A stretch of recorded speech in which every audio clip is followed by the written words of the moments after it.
আবু হুরায়রা নবীজির দোয়া করে দেখে বাড়ির দিকে একটা দৌড় মারলো। দৌড় মারার পরে আমার প্রিয় বন্ধুগণ, আবু হুরায়রা বাড়িতে চলে গেল।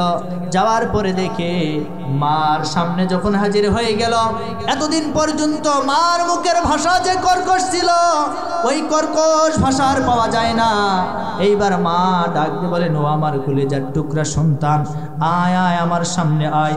এই কথা বলার পরে আবু হুরায়রা তার মার চেহারার দিকে তাকায় দেখলো, এতদিন পর্যন্ত রাগের ভাব ছিল, আজকে কেমন জানি রাগের ভাবটা দূর হয়ে গেছে। এইবার আবু হুরায়রাকে ডাক দিয়ে বলেন, ও আবু হুরায়রা, আমি তোর উপরে অনেক জুলুম করেছি, নির্যাতন করেছি, আর তোকে মারতে চাই না।